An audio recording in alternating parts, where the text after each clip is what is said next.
Good evening guys, मैं हूं चंद्र प्रकाश। DSCP sir classes में आपका स्वागत है। देखिए, टाइम एंड वर्क कॉन्सेप्ट को लेकर के मैंने बहुत सारे क्वेश्चन करवाए।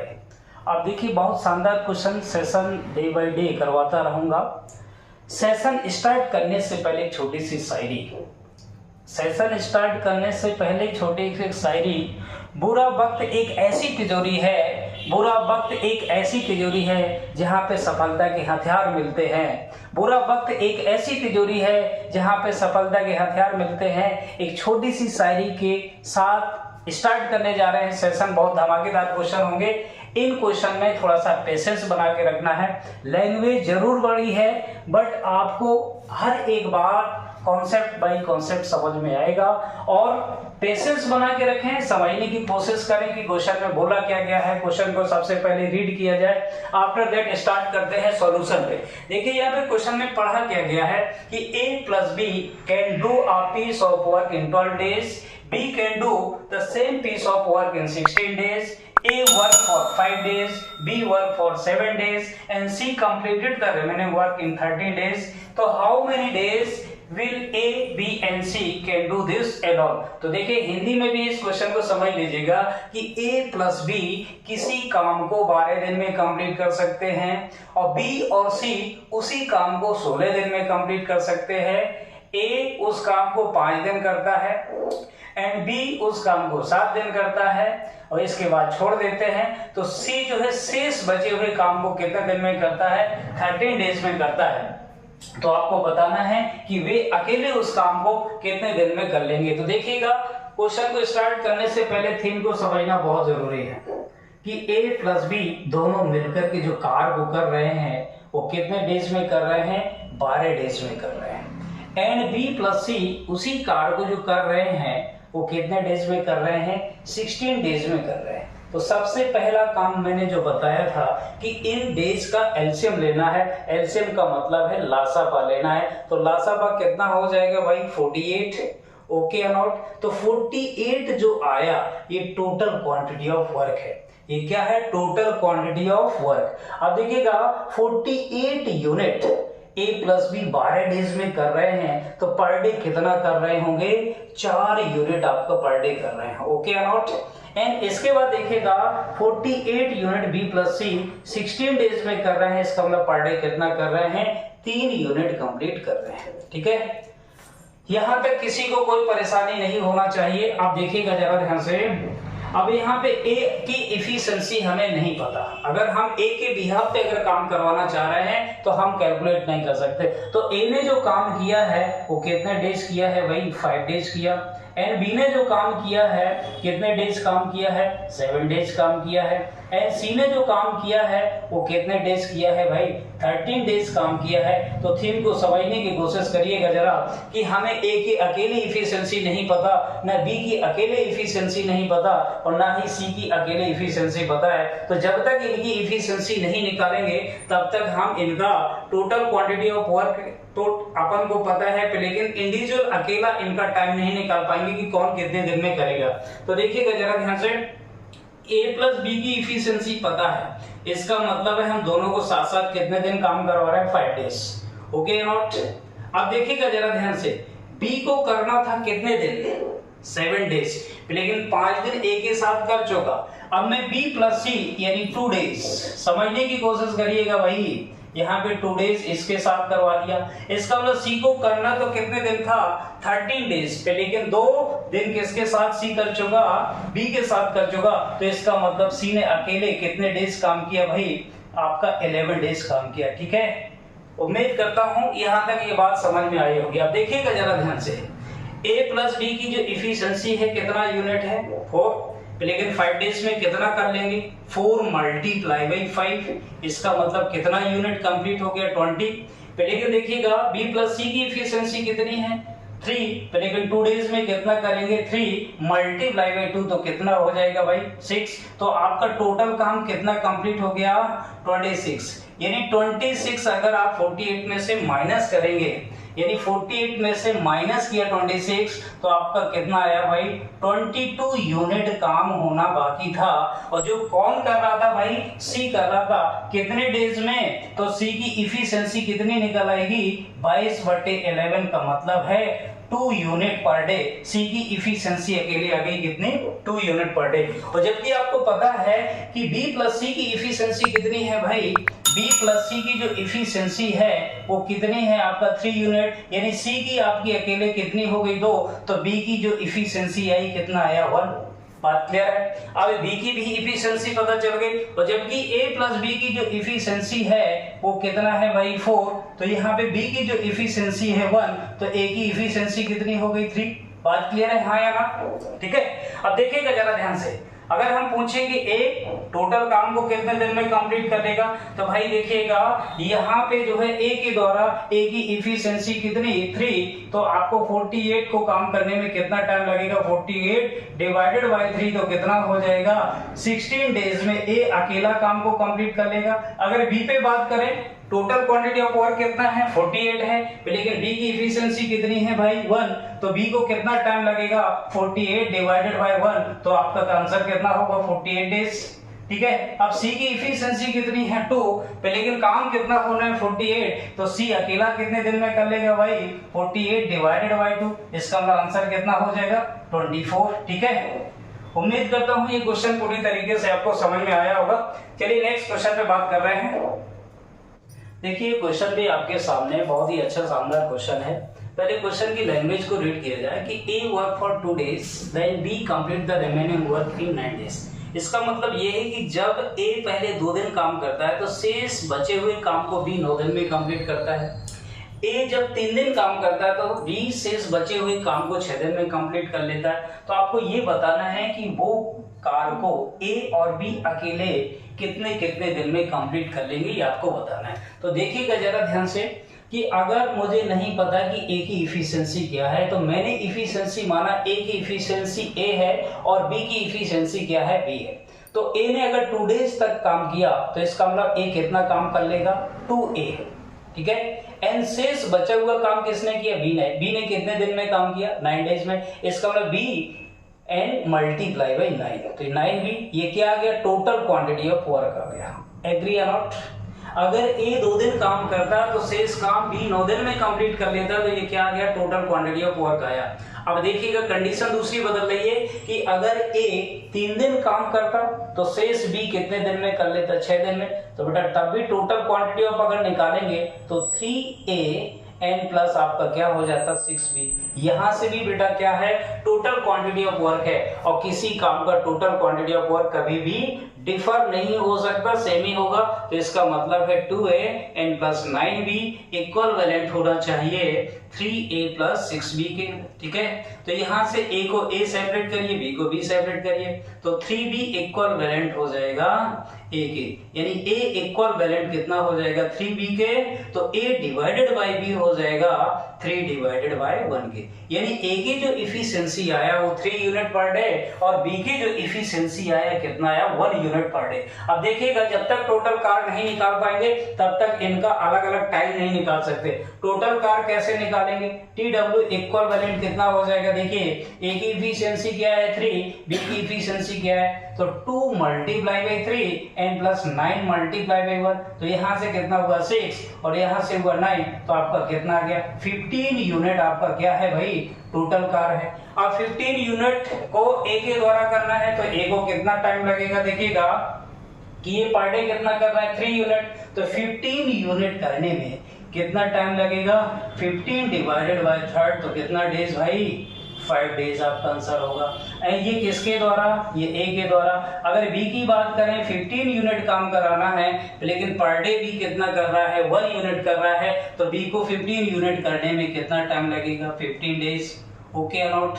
तो देखिए उम्मीद करता हूँ ये क्वेश्चन आपको समझ में आया होगा।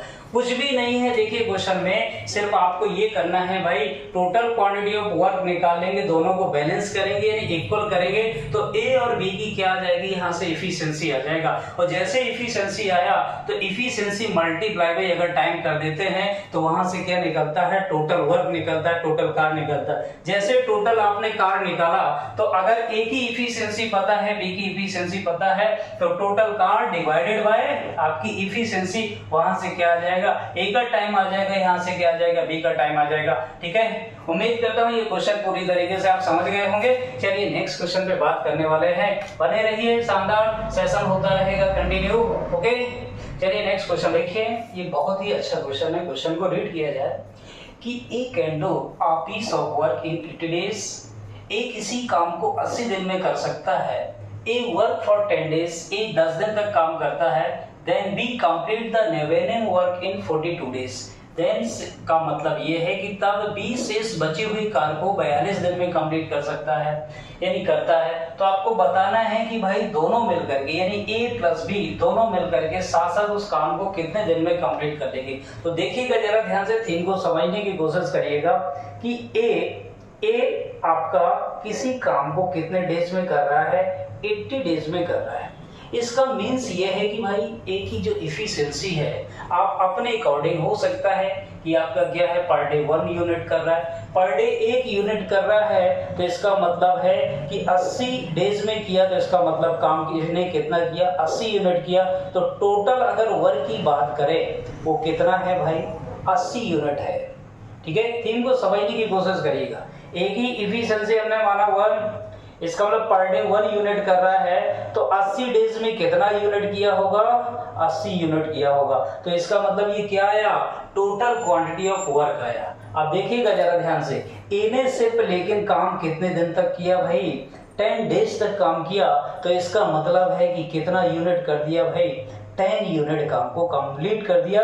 किसने कर दिया, ए ने कंप्लीट कर दिया। अब रिमेनिंग वर्क कितना बचा भाई, अगर शेष की बात करेंगे तो रिमेनिंग कितना बचा, रिमेनिंग अगर आप 80 में से -10 करते हैं तो आपका 70 यूनिट अभी भी कार होना बाकी है। ठीक है, और 70 यूनिट को कौन कर रहा है, बी कर रहा है, और बी कितने दिन में कर रहा है, 42 डेज में कर रहा है। तो इसका मतलब क्या है कि अगर बी की कार्य क्षमता निकाले, जिसे क्या बोलते हैं इफिशिएंसी, अगर बी की कार्य क्षमता निकाले तो भाई क्या हो जाएगा, 70 डिवाइडेड बाय 42, यानी आपका क्या, quantity of work divided by time. तो इससे क्या निकल आएगा, एफिशिएंसी निकल आएगा। अब देखिएगा 7 से काटता हूं, डिवाइड कर रहा हूं, 7 एंड आपका क्या हो जाएगा 6, यहां से क्या हो जाएगा 5 डिवाइडेड बाय 3। तो बी की जो इफिशिएंसी आया वो कितना आया, 5/3 आया। अब देखिएगा जरा ध्यान से, ए की इफिशिएंसी 1 है, बी की इफिशिएंसी कितनी है, 5 डिवाइडेड बाय 3 है। तो अगर दोनों की इफिशिएंसी की बात की जाए तो ए प्लस बी की जो इफिशिएंसी कितना होगा, ए की 1 है और बी की 5/3 है। तो यहाँ से रिजल्ट कितना आया, 8/3 आपका क्या हो गया, ए प्लस बी की इफिशिएंसी हो गई। अब देखिएगा टोटल काम कितना था, 80 था, 80 काम को करवाना है, लेकिन पर डे ए प्लस बी कितना कर रहे हैं, 8/3 यूनिट कर रहे हैं। तो 80 यूनिट को करने के लिए कितना टाइम लगेगा, डिवाइडेड बाय 8/3, और यहाँ पे ये 3 ऊपर जाएगा भाई, और यहाँ से इसे काटा तो ये 10 आया। तो बेटा ए प्लस बी कितने डेज में मिलकर के कर लेंगे, 30 डेज में मिलकर के कर लेंगे। यही आपका क्या हो जाएगा, फाइनल आंसर हो जाएगा। ठीक है, पेशेंस रखिए थोड़ा सा, और जहां पे भी डाउट होता है एक बार कमेंट बॉक्स में बताएं कि हमें इस टाइप में प्रॉब्लम आ रही है, हम आपका कॉन्सेप्ट पूरी तरीके से नहीं समझ पा रहे हैं, तो उसको रिपीट करके हम फिर से भाई न्यू वीडियो बना देंगे। उसके लिए आपके लिए इतना मेहनत करते रहेंगे। चलिए नेक्स्ट क्वेश्चन पे बात करने वाले हैं, नेक्स्ट क्वेश्चन पे बात करते हैं। आइए देखिए गाइस, ये भी बहुत बढ़िया क्वेश्चन है, आपको समझना है। A and B can do a piece of work in 45 days and 40 days respectively. They start work together, but A leaves after some days. Then B complete the remaining work in 23 days. After how many days did A leave the work? Hindi में भी इस question को समझिएगा। A और B क्रमशः किसी काम को 45 डेज और 40 डेज में कंप्लीट कर सकते हैं। वे काम को साथ साथ करना स्टार्ट करते हैं, लेकिन एक कुछ दिन बाद काम को छोड़ देता है, तो शेष जो है बी द्वारा काम कितने दिन में कंप्लीट किया जा रहा है, 23 डेज में काम किया जा रहा है। तो आपको ये बताना है कि भाई ए ने काम को कितने दिन बाद छोड़ा था, तो आपको ये निकालना है। तो देखिएगा जरा ध्यान से कि ए जो है कितने डेज में कंप्लीट कर रहा है भाई, 45 डेज में कंप्लीट कर सकता है, और बी उसी काम को कितने डेज में कर सकता है, 40 डेज में काम को कंप्लीट कर सकता है। अगर इन दोनों का एलसीएम लेंगे भाई तो कितना आ जाएगा, 360 आपका क्या हो जाएगा, ठीक है, एलसीएम हो जाएगा। यानी इतना यूनिट आपका क्या आ गया भाई, काम आ गया। क्लियर है, कोई परेशानी, ठीक है। तो अगर देखिएगा जरा ध्यान से, यहाँ पे अगर हम देखेंगे, देखिएगा जरा ध्यान से, तो यहाँ पे इसकी पर डे कितना यूनिट काम करेगा, 360 डिवाइडेड बाय 45। जैसे यानी पर डे कितना कर रहा है भाई, 8 यूनिट कर रहा है। और बी कितना कर रहा है, 360 डिवाइडेड बाय 40, इसका मतलब कितना कर रहा है भाई, 9 यूनिट काम कर रहा है। देखिएगा जरा ध्यान से, यही कॉन्सेप्ट है। अब वो काम तो करना शुरू करते हैं, साथ साथ करना शुरू करते हैं, लेकिन कुछ दिन बाद नहीं पता है आपको कि कितने दिन बाद क्या कर रहा है, एक काम को छोड़ दे रहा है, लेकिन बी अभी भी जारी रखता है। तो बी जो शेष काम कर रहा है वो कितने डेज में कर रहा है, 23 डेज में कर रहा है। इसका मतलब ये है कि बी ने 23 डेज में कितना यूनिट किया, तो देखिएगा बी की इफिशिएंसी है 9 यूनिट, और 9 यूनिट मल्टीप्लाई बाय 23, ठीक है। तो यहां से कितना हो जाएगा, 7 टू कैरी एंड 18 और 2 कितना हो जाएगा, 20, यानी 207 यूनिट कार जो क्या है बी ने अकेले किया। तो रिमेनिंग काम कितना बचा भाई, 360 माइनस का 207, तो यहां से हो जाएगा 3 एंड 5, बात क्लियर है, एंड 1, यानी 153 जो यूनिट आपका वर्क है वो क्या है भाई, किसके द्वारा किया जाएगा, वो भाई ए और बी दोनों के द्वारा किया जाएगा। इसका मतलब बी ने जो रिमेनिंग में यानी 23 डेज में कितना काम कर दिया, यानी 9 मल्टी, बी की इफिशिएंसी कितनी थी 9, और 9 मल्टीप्लाई बाय 23, तो आपका क्या है मल्टीप्लाई में किया, तो यहाँ से कितना आ गया भाई, 207 यूनिट उसने खाली बी अकेले ने काम कर दिया। तो रिमेनिंग काम कितना बचा, 360 में से यदि क्या करते हैं 207 अगर माइनस करते हैं तो 153 आपका क्या हो जाएगा, ये आपका टोटल क्वांटिटी ऑफ क्या हो जाएगा, यानी वो सॉरी शेष बचा हुआ क्या हो जाएगा, कार हो जाएगा। और इस कार को देखिएगा ए प्लस बी अब दोनों कर रहे हैं, तो इसका मतलब ए प्लस बी की इफिशिएंसी कितनी है, 8 + 9 इक्वल वैलेंट ऑफ 7, ठीक है। इतने यूनिट पर डे करेंगे। तो आपसे किससे करवाना है, 153 यूनिट आपसे करवाना है, तो कितने बार जाएगा भाई, 9 से मल्टीप्लाई में करेंगे, देखिएगा तो कितने बार जाएगा 9, तो इसका मतलब है 9 डेज में कर लेंगे। तो इसका मतलब यही निकला, ए ने जो लेफ्ट किया वो कितने डेज बाद किया, 9 डेज आफ्टर किया। ओके या नॉट। और शायद उम्मीद करता हूं कि आपको ये क्वेश्चन समझ में आया होगा। अगर नहीं आया है समझ में तो फिर से समझ लीजिएगा कि ए 45 दिन में कर रहा था, बी 40 दिन में कर रहा था, दोनों का आपने क्या लिया, एलसीएम लिया, तो एलसीएम क्या आया, 360 आया। अब देखिएगा ए की इफिशिएंसी क्या है, 360 डिवाइडेड बाय 45, तो इफिशिएंसी क्या आया, 8 यूनिट पर डे। अगर देखिएगा 360 डिवाइडेड बाय 40, तो बी की इफिशिएंसी कितना आया, 9 यूनिट। लेकिन आपने क्या किया, देखिएगा जरा ध्यान से कि शेष काम जो बी कर रहा था 23 डेज में करवा दिया, तो बी की इफिशिएंसी हमने multiply by number of days, जितने दिन तक उसने अकेले काम किया, तो अकेला काम कितना यूनिट हो गया, 207 यूनिट। अब शेष कितना बचा, यानी रिमेनिंग वर्क कितना बचा, 360 में से माइनस कर दिया 207, आपको 153 यूनिट आपका कार होना बाकी था। अब देखिएगा इतना यूनिट उनने ए और बी दोनों ने मिलकर के साथ साथ किया था। तो देखिएगा अगर साथ साथ करेंगे तो 8 ए की इफिशिएंसी और प्लस बी की इफिशिएंसी कितना हो जाएगा, 17 हो जाएगा। यानी 17 यूनिट पर डे क्या है, दोनों मिलकर के करेंगे। लेकिन 150 यूनिट ही साथ साथ मिलकर के कर रहे हैं, तो 150 डिवाइडेड बाय 17 तो कितना हो गया भाई, 9 डेज। इसका मतलब है कि 9 दिन तक ये क्या करेगा, साथ साथ काम करेंगे। इसके बाद क्या हो जाएगा, लेफ्ट कर जाएगा। ठीक है, चलिए अब नेक्स्ट क्लास में अब बात करते हैं आगे क्वेश्चन का सेशन। धमाकेदार चलता रहेगा, आप पेशेंस रखें और 1 बाय 1 हर एक टाइप के क्वेश्चन में करवाऊंगा पूरा। इसके बाद जब फाइनल आपका चैप्टर कंप्लीट हो जाएगा, इसके यहाँ पे एक छोटी सी डीआई कि हर प्रकार की यहाँ पे टाइम एंड वर्क पे भी डीआई बनता है, बहुत अच्छी डीआई बनती है। इसमें थोड़ा सा पेशेंस रखें, आगे कंटिन्यू करवाऊंगा। ठीक है, ओके, थैंक यू क्लास। चलिए नेक्स्ट क्लास में मिलते हैं।